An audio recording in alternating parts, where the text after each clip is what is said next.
Hello everyone, once again welcome you all. So in today's video we are going to discuss about obstacle to cure.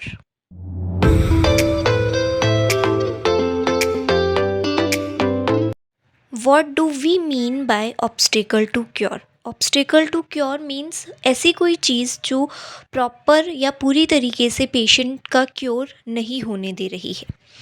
In section or aphorism 1, Master Hahnemann state, the physician high and only mission is to restore the sick to health, to cure as it is termed. From this master Hahnemann means कि जो doctor या जो physician होता है उसकी life का एक ही और सबसे बड़ा मिशन ये होना चाहिए कि जो पेशेंट है, जो बीमार इंसान है, उसकी हेल्थ को एकदम से ठीक करना. बट हमें बहुत सारे केसेस में देखने को मिलता है कि कुछ ऐसे फैक्टर्स होते हैं जो कि ऑब्स्ट्रैक्ट करते हैं क्योर को.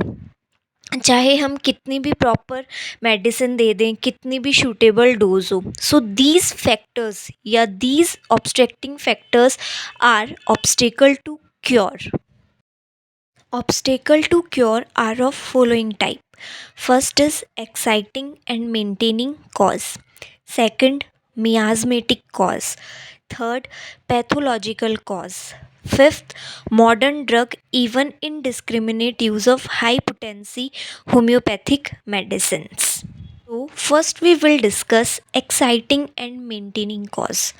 What do we mean by exciting and maintaining cause? Exciting cause means that something जो disease को excite करता है या increase करता है, and maintaining cause means something जो उस disease को ठीक नहीं होने दे रहा है, उसी condition के अंदर maintain करके रख रहा है.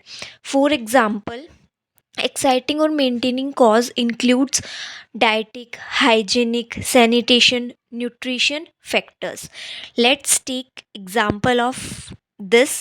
फर्स्ट इज़ डाइटिक, कि अगर किसी पेशेंट को हम ट्रीट कर रहे हैं फॉर क्रॉनिक डायरिया एंड उस केस में वो पेशेंट ठीक नहीं हो रहा है, एंड आफ्टर फर्दर इन्वेस्टिगेशन हमने देखा कि उसकी डाइट ही ऐसी है जो डायरिया को ठीक नहीं होने दे रही है.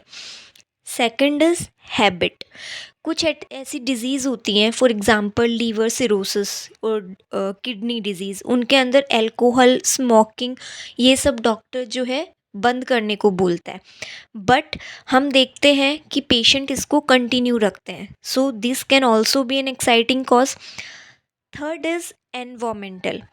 जो पेशेंट्स होते हैं स्पेशली ऑफ रेस्पिरेटरी डिजीज़ या अस्थमा मेनली, उनको हम एक ऐसे इन्वायरमेंट में बोलते हैं जो साफ़ सुथरा हो, बट वो ऐसे एनवायरमेंट में रह रहे हैं जिससे उनकी अस्थमा की कंडीशन जो है वो इंक्रीज़ हो रही है, जैसे कि smoky area, dustful areas and in damp basement.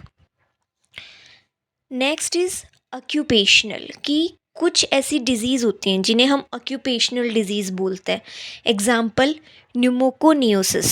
Patient continue work कर रहा है उसी फैक्ट्री में और वो उससे अलग नहीं हो पा रहा है और वो सेम चीज़ उसकी जो है वो बनी हुई है, तो that can be occupational cause. Second obstacle to cure is miasmatic cause.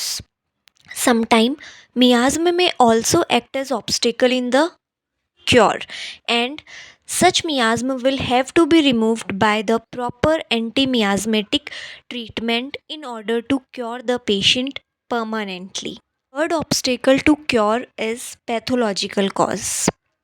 जो डिज़ीज़ होती है पेशेंट के अंदर, उसके अंदर mainly two types of structural changes होते हैं, that is reversible and irreversible.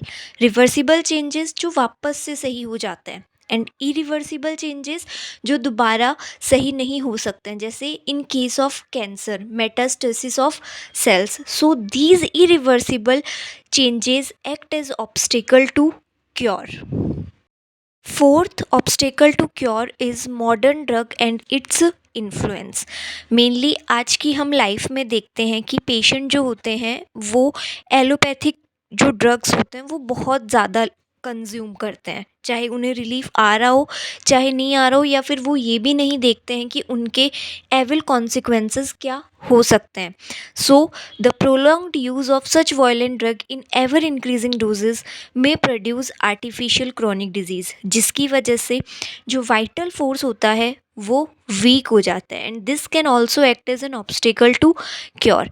And in case of homeopathy, जो होम्योपैथिक मेडिसिन्स हैं उनकी हाई पोटेंसी कंटिन्यू यूज़ करना भी एक ऑब्स्टिकल टू क्योर बन सकता है फिजिशियन के लिए।